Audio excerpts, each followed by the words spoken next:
there is a cruel irony built into the architecture of modern life. We are told, from the moment we can comprehend language, that the ultimate purpose of human existence is to be happy. We measure our days by it.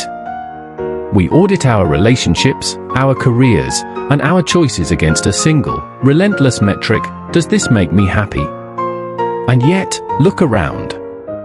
Look inward. We live in the most comfortable, connected, and prosperous era in recorded history, yet rates of anxiety, depression, and existential isolation have never been higher. Why? In 1873, the philosopher John Stuart Mill discovered a strange truth about human psychology. He wrote, "Those only are happy who have their minds fixed on some object other than their own happiness. Aiming thus at something else, they find happiness by the way." This is known in philosophy as the Hedonic Paradox. Happiness is a side effect, not a goal. The moment you turn around and chase it directly, it evaporates like mist in your hands. When you make feeling good your primary destination, every normal wave of sadness, frustration, or quiet boredom begins to feel like a personal failure. By demanding to be happy, you guarantee that you won't be. In order to seek happiness, you must continually ask yourself, how do I feel right now? And that single question is a trap. To constantly evaluate your internal state requires an intense, obsessive degree of self-focus. It forces you to turn your attention inward, creating a perpetual state of self-monitoring. You begin viewing every interaction, every friend, and every community not as something to contribute to, but as a tool to extract a specific feeling for yourself. Does this friendship make me feel good? Does this partner fulfill me? When life becomes an endless audit of your own comfort, other people cease to be human beings to connect with, they become instruments for your emotional validation. And when they inevitably fail to cure your inner vacuum, you pull away. You retreat into isolation, convinced that no one truly gets you or fits your standard. This is how the pursuit of personal happiness breeds profound loneliness. The Stoics understood that true human connection requires radical self-forgetfulness. In the ancient Greek worldview, a person wasn't a solitary island seeking personal euphoria, they were part of the cosmopolis, the human community. When you forget yourself in service to something outside yourself, a craft, a cause, a neighbor, the walls of your ego fall away. But when you build your entire worldview around your own subjective mood, you end up trapped in a room made of mirrors. And there is no place lonelier than a room full of your own reflection. We live in a culture that treats negative emotions as bugs in the software of human life. Sadness is branded as a malfunction.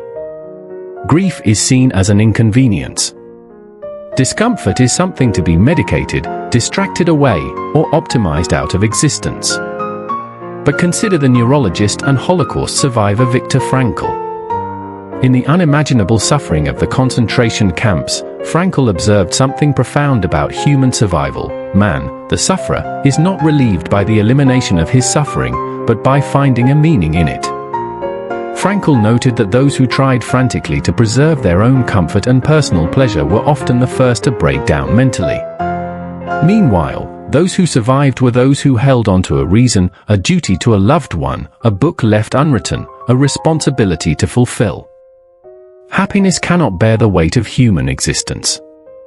When disaster strikes, when loss occurs, when life breaks your heart, the flimsy demand for good vibes collapses instantly. What you need in the dark hours of existence isn't happiness. You need meaning. Meaning is born from tension.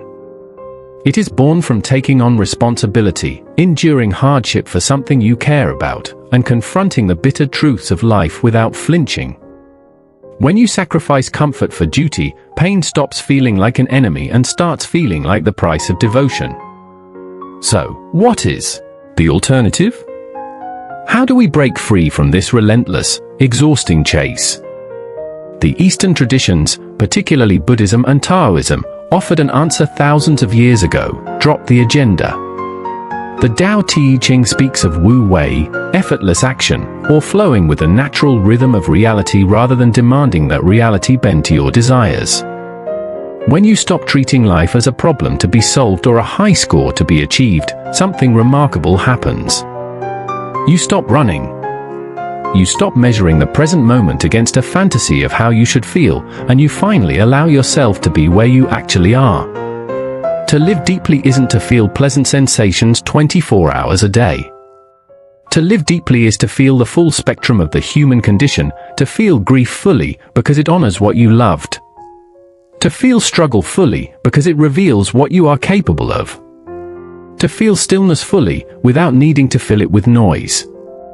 Happiness is not a mountain peak you climb and stay on forever.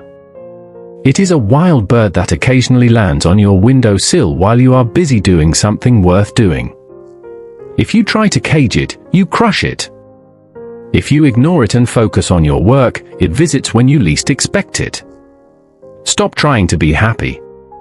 Instead, ask yourself harder, more courageous questions. What is worth suffering for? What duty calls to me today? Whom can I serve? Step out of the mirror. Pick up a burden heavy enough to give your life weight. And perhaps, along the way, while your eyes are turned outward toward the world, you will notice a quiet joy sitting right beside you, or not because you searched for it, but because you finally stopped chasing it.